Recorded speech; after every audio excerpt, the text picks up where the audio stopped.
Muito bom dia, boa tarde, boa noite para você que se liga aqui no canal Daniel Brown Oficial, segundo vídeo aqui dessa segunda-feira, cara, e eu vou começar aqui indo direto ao ponto. Primeiro de tudo, vou pedir, logicamente, para você se inscrever aqui no canal, ativar as notificações. Eu tava querendo chegar pelo menos aos 17 mil até o fim do ano, chegamos no dia 20, então começou a corrida de uma vez para os 20 mil inscritos. Será que vocês podem me ajudar? Eu acredito que sim. É improvável, mas não impossível, caso que eu falei o contrário, né? Mas, enfim, né? Se inscreva aqui no canal para me dar aquela moral, cara, compartilha no teu grupo de WhatsApp, com teu tio botafoguense, com teu parceiro, com a tua mãe, com todo mundo, né? Deixa o teu like, ativa as notificações e é isso. Vocês estão notando aqui a camisa diferente que eu estou usando? A camisa verde do Jefferson lá de 2010, daquele modelo quando ele foi convocado pela seleção, né? Tinha a camisa amarela, que eu também tenho, a verde. Se você quer conferir camisas como essa, cara, camisas como essa de goleiro, camisas de jogo, camisas retrô, da década de 70, 80, camisas atuais, você pode encontrar em um único lugar, né?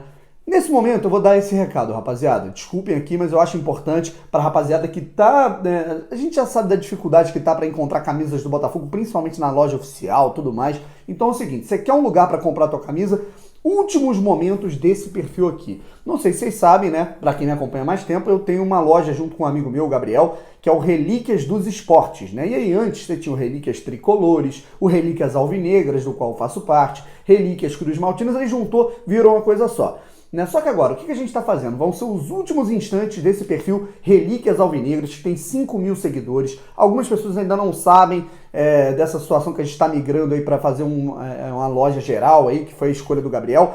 Então é o seguinte, cara, se interessou por alguma camisa nesse perfil que você vai visitar agora, né, depois do vídeo, logicamente, né, pelo amor de Deus, né, você vai chamar lá no direct que eu mesmo vou conversar com você e aí você vai dizer qual é a camisa que você está interessado, o preço, o tamanho, tudo mais. Vamos embora pro vídeo. Só para não ficar muito longo, galera, vamos aos salves aqui de maneira bem direta. Danilo, de São João de Meriti, Marcos, de São Luís do Maranhão, Josier Batista, de Teresópolis, minha terra, Cadu, de Juiz de Fora e Arthur, de Belém do Pará. E lembrando, né, vamos ter aí as perguntas que a gente vai responder, as perguntas mais interessantes, as 3 que eu achei mais legais. Eu, no fim do vídeo, vou responder a essas perguntas que eu acho muito interessantes. Vamos começar esse quadro legal aí de perguntas e respostas, um bate-bola aí meu com vocês. Mas aí, antes, a gente tem a seguinte situação. Primeiro de tudo, Léo Valência anunciado como novo reforço do Colo-Colo em uma nota oficial que eu vou colocar aqui para vocês lerem. Né? E tomara que eu não esqueça na edição de colocar aqui a nota, né? Mas, porque direto eu esqueço, acabo esquecendo de colocar aqui tudo que eu aponto.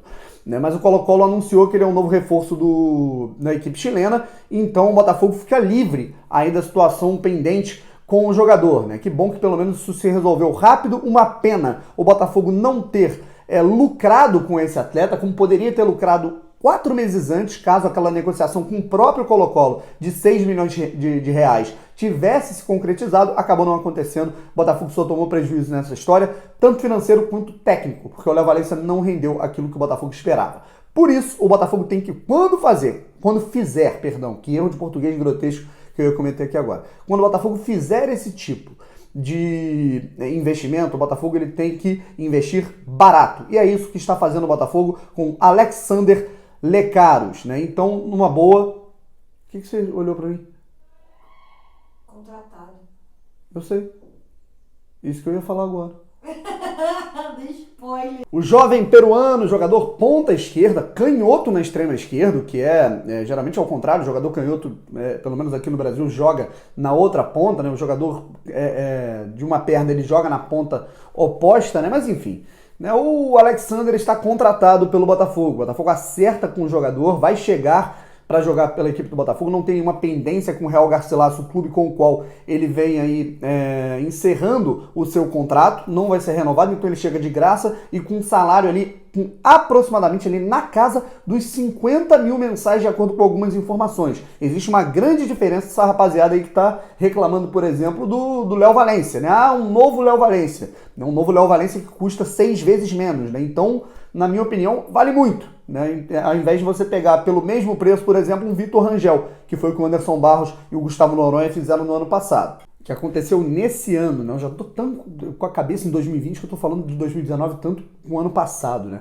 Mas, enfim, né? O Alexander ele chega por uma temporada, um contrato de 1 ano, podendo haver aí a extensão desse contrato por mais 2 anos, caso ambas as partes queiram lá no fim de 2020. Vale lembrar aí, o pessoal ficou um pouco confuso, né? Eu realmente me enrolei um pouco nas estatísticas, vocês podem dar uma olhada aí nesse último vídeo que eu publiquei a respeito, falando um pouco da possibilidade de negociação com um jovem peruano, com um ponta peruano, de que ele no total da carreira tem 2 gols anotados e 6 assistências, mas na temporada, no Apertura, né, de 2019, nesse segundo semestre, ele não tem nenhum gol, tem apenas 2 assistências. E no ano inteiro de 2019, porque a temporada lá, né, só no Brasil que o campeonato, a temporada ela é pelo ano, né, no restante do planeta, assim, geralmente praticamente em todo lugar do mundo, os campeonatos são temporada 2018, 19, 19 e 20. Nesse início de temporada do futebol peruano, né, que se deu lá em julho, ele tem 2 assistências, mas no ano de 2019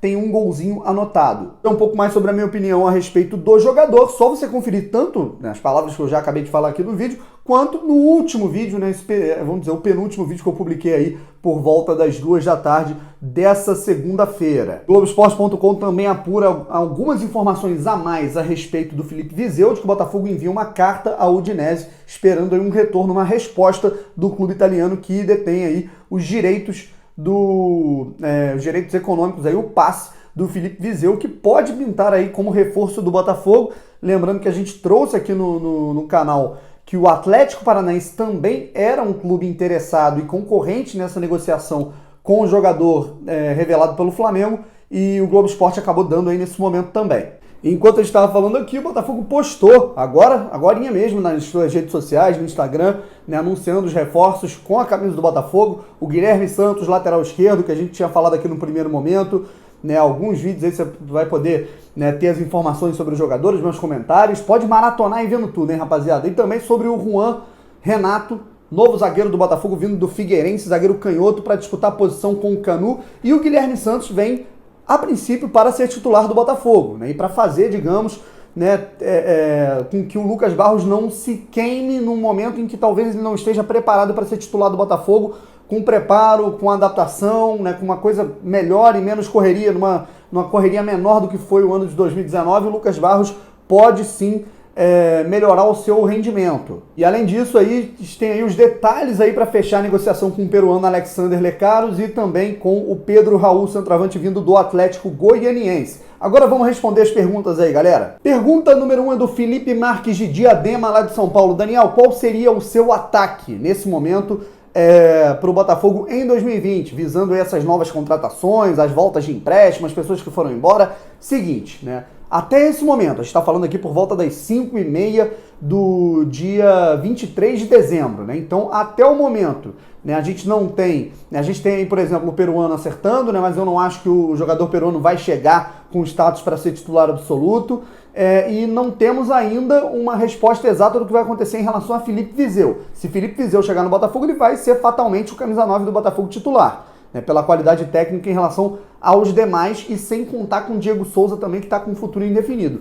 Neste momento, né, sem contar Diego Souza, repito, eu colocaria um trio de ataque com Juan de um lado, Ezequiel do outro. Tudo bem que os dois jogam melhor pela ponta direita, mas alguém vai ter que improvisar, na minha opinião, né? Não descartaria um Luiz Henrique brigando por posição, e na frente, nesse momento, o Pedro Raul do Atlético Goianiense. Eu particularmente acho mais jogador que o Igor Cássio e que o Vinícius Tanque, eu não preciso nem dizer. A outra pergunta é do Ricardo, de Curitiba. Pediu um salve para Curitiba e falou o seguinte aqui: o fato de a dívida do Botafogo ser de 1 bilhão e não de 700 milhões como se pensava, essa nova realidade pode dificultar os objetivos da Botafogo SA e, quem sabe, até inviabilizar o projeto? Olha, o Ricardo, fica tranquilo que inviabilizar o projeto não tem como, né? Porque apesar dos investidores, vamos dizer, o pessoal que manuseou esse projeto ter pedido ao Mais Botafogo para não, né, extrapolar no crescimento das dívidas, só que não adiantou nada, cresceu para 1 bilhão, né, eles fizeram esse pedido, é claro que eles estavam se organizando, né, para que, caso isso acontecesse, né? Por isso, o próprio Laércio, né, e os próprios mentores ali do projeto, quando falaram em prol da Botafogo SA na reunião transmitida pela Botafogo TV no YouTube, eles disseram, contando com esse déficit aí de 1 bilhão, né, falando em um aporte financeiro mínimo de 200 milhões de reais. Né? Então isso daí já estaria no balanço. É claro que dificulta, é claro que nenhuma dívida que aumente 3 milhões nos últimos 3 anos é algo vantajoso, isso daí eu acho que não é nem necessário falar, mas inviabilizar o projeto não inviabiliza. E tenho certeza que o pessoal que está à frente disso se projetou para esse crescimento dessa dívida. A outra pergunta é do Cauã, que pediu um abraço para Bom Sucesso lá aqui do Rio de Janeiro, né? O Cauã Vitório, né? Ele fala aqui: quais são os reais objetivos do Botafogo no ano de 2020? Né? Ele fala, acredito que ele fala em relação também aos reforços e tudo mais. Até onde você acha que o Botafogo chega nas competições que vai participar?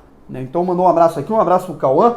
Seguinte, cara, eu acho que não tem como a gente saber o que vai acontecer de fato no segundo semestre. Enquanto o dinheiro que o Botafogo vai ter para investir em novos reforços, numa outra janela, na estrutura. Mas no ano de 2020 o Botafogo não pode pensar em título, né? Não é um ano para o botafoguense pensar em conquistar o título logo de imediato. É um ano para arrumar a casa. É um ano em que talvez a gente tenha um campeonato carioca bem complicado. É um ano em que o Botafogo ele vai ter que encarar essas 3 primeiras fases de Copa do Brasil contra Caxias do Sul, possivelmente contra o Náutico, possivelmente contra o Paraná, como finais de campeonato. O Botafogo tem que avançar na Copa do Brasil até em termos financeiros. Isso é muito importante. Sul-Americano o Botafogo não disputa.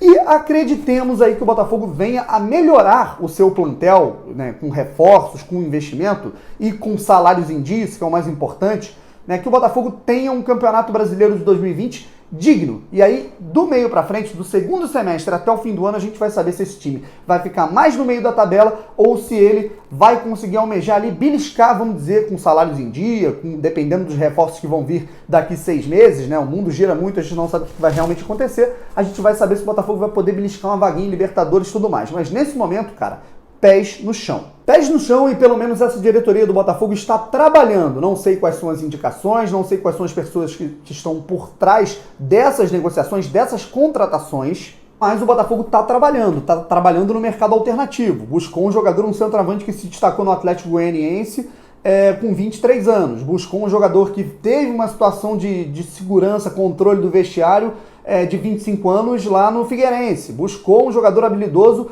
do Real Garcilaso do Peru com 20 anos, um potencial. O Guilherme Santos talvez seja um ponto um pouco fora da curva desse perfil que o Botafogo está buscando. Buscando, por exemplo, o Felipe Viseu, né, que é um jogador que está desvalorizado, não é de um mercado alternativo, não é de mercado sul-americano, mas é um jogador que está desvalorizado nesse momento dentro daquilo que ele pode render. Também é uma outra sacada. O único cara que desvirtua um pouco, talvez por uma indicação em relação a essa questão empresarial do Eduardo Duran, que é o mesmo empresário do Cícero, do Diego Souza, é o Guilherme Santos, que está tentando dar uma retomada, uma reviravolta na carreira, nesse, digamos, fim de carreira do jogador, e que talvez, né, não vou ficar aqui bradando otimismo em relação a essa contratação, mas é um jogador que tem lá suas características boas na parte ofensiva e é um cara que pode dar uma certa segurança para uma melhora de rendimento do Lucas Barros, que ainda não está pronto para ser titular do Botafogo. Portanto, galera, recapitulando, o Botafogo acerta com o jogador peruano, com o Alexander Lecaros, o Botafogo anuncia a contratação de Guilherme Santos e de Juan Renato,